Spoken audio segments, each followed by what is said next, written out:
많은 사람들을 만나면서 술은 인간관계를 부드럽게 만드는 윤활유의 역할을 수행하게 되죠. 어색한 분위기를 부드럽게 만들고 자신감을 고취시키고 취중진담이라는 말처럼 평소에는 하지 못하던 말을 알코올의 힘을 빌어서 할 수 있는 용기를 심어주기도 하죠. 그렇다면 이러한 알코올의 섭취가 우리 인간의 성기능에는 어떠한 영향을 미치게 되는 것일까요? 일부 사람들은 술을 마셨더니 더 도움이 되는 것 같아 라고 이야기도 하고, 또 다른 사람들은 아니야, 그렇지 않아, 좋기는커녕 발기가 안 돼서 그날 성생활을 망쳤어 라고 이야기하는 사람들도 있습니다. 술은 두 얼굴을 가진 지킬 박사와 하이드처럼 과연 우리 인간의 성생활에는 어떤 영향을 미치게 되는 것일까요? 성의학적인 측면에서 술이 성기능에 미치는 영향에 대해서 오늘 이 시간에 한번 알아보도록 하겠습니다. 일전의 영상에서 혈감증을 극복하는 초간단 팁으로서 알코올의 힘을 이용해 보라는 내용의 영상을 제가 올려드린 적이 있습니다. 알코올은 억제 기능을 약화시켜서 수행불안이라든지 삽입공포와 같은 그런 어떤 심리적인 기제를 극복하는 데 다소 도움을 줄 수 있고, 또 조루와 같은 남성 성기능 장애를 가진 남성들에게 있어서 도움을 주기도 하죠. 알코올이 신경을 둔감하게 만들기 때문에 조루가 있는 사람들에게 있어서는 다소 사정을 지연시키는 그런 역할을 수행합니다. 그래서 그런 남성들은 매번 성관계를 갖기 전에 꼭 술을 마시고 성관계를 하려고 합니다. 하지만 이러한 사실들이 반드시 알코올이 성생활에 있어서 긍정적인 면만 있다는 것을 의미하는 것은 아니죠. 술을 너무 많이 마시게 되면 여러 가지 신체에 문제를 일으켜서 다음과 같은 성기능 장애를 초래할 수가 있습니다. 첫 번째로 흥분 장애를 유발할 수 있죠. 성흥분은 뇌에서부터 성적인 메시지가 중추신경을 타고 말초인 성기에까지 도달해야 이루어질 수 있습니다. 근데 알코올의 섭취는 이러한 중추신경이 문제를 일으킴으로써 흥분장애를 유발할 수 있죠. 두 번째로는 남성에 있어서 발기장애를 유발할 수 있습니다. 발기라는 것은 결국은 성적인 자극을 받아서 그 신호에 따라서 많은 양의 혈액이 남성의 피너스 속으로 충만해질 때 발기가 이루어지게 됩니다. 그런데 여러분들도 잘 아시다시피 알코올을 섭취하게 되면 탈수 현상이 일어나게 되는데, 결국은 이 말은 혈액 속에 있는 수분이 빠져나가게 된다는 것을 의미하죠. 수분이 빠져나가게 되면 전체적인 혈액의 볼륨이 줄어들게 되고, 결국은 이것이 음경 속으로 들어가는 혈액량을 줄여서 발기력을 약하게 만들 수 있죠. 세 번째로 여성에 있어서는 질건조증을 유발할 수 있죠. 분비장애를 초래할 수 있다는 얘기입니다. 여성의 액분비 역시도 남성의 발기와 같은 원리로 이루어지게 되는데요.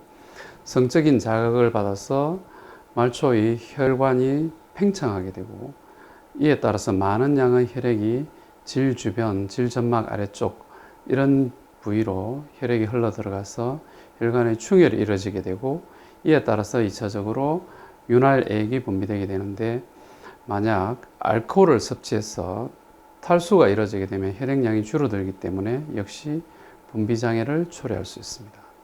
이런 분비장애가 나타나게 되면 성생활을 하는 내내 액이 말라서 성교통을 초래한다든지 고통스러운 시간을 갖게 될 것입니다. 그리고 네 번째로 알코올은 오르가즘 장애를 유발할 수 있습니다. 과량의 알코올 섭취는 감각을 둔화시키기 때문에 흥분하는 데 더 많은 자극을 필요로 하게 되고, 또 오르가즘에 도달하기 위해서는 더 많은 자극과 더 많은 시간을 요구하게 됩니다. 따라서 오르가즘 장애를 초래할 수 있습니다. 또한 알코올의 과도한 섭취는 행동의 자제력을 잃게 만들어서 나중에 후회하게 될 행동을 할 수 있도록 만들죠. 바로 이런 것들은 다음과 같은 것인데, 첫 번째로 방어장치가 없는 섹스를 하게 만들 수 있습니다. 즉 피임이라든지 성병에 대한 방어를 할 수 있는 장치의 도움 없이 섹스를 할 가능성이 높게 되겠죠. 그래서 콘돔이라든지 덴탈댐과 같은 방어장치가 없는 상태로 섹스를 하게 되면 향후에 임신이 된다든지 또는 성병에 감염될 가능성이 높아지겠죠. 두 번째로 원치 않는 섹스를 하게 될 가능성이 커집니다.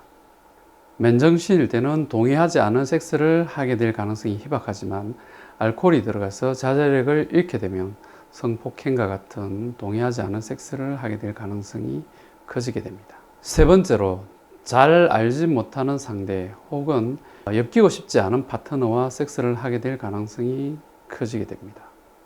알코올이 끼어들게 됨으로써 사전에 충분한 동의가 이루어지지 않은 상태에서 적극적인 섹스가 이루어지게 될 가능성이 커지게 되면 향후에 한쪽의 파트너가 임신을 하게 되거나 성접촉성 질환에 노출되었을 때 책임 있는 행동을 회피할 가능성이 커지게 되죠.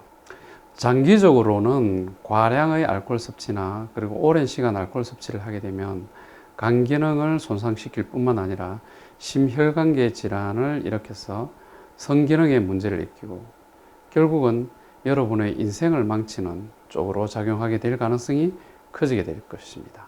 성관계를 갖기 전에 만일 술을 마셔야 할 일이 있다면 반드시 자신의 주량을 알아야 합니다.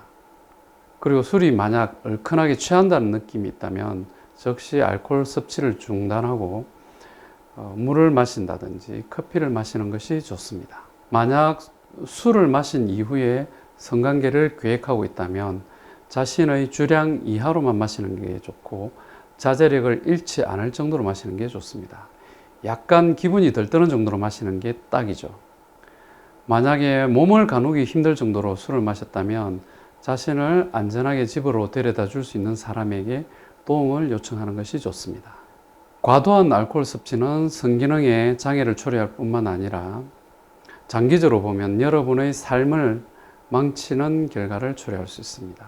하지만 자제력을 발휘해서 약간의 기분이 들뜨는 정도로만 알코올을 섭취한다면 성생활에 있어서 과도한 수행불안이라든지 삽입공포 또는 조로와 같은 문제점을 극복하는 데 긍정적인 방향으로 작용할 수 있을 것입니다. 성생활에 있어서 알코올의 섭취는 한마디로 양날의 칼과 같은 면을 가지고 있다고 볼 수 있습니다.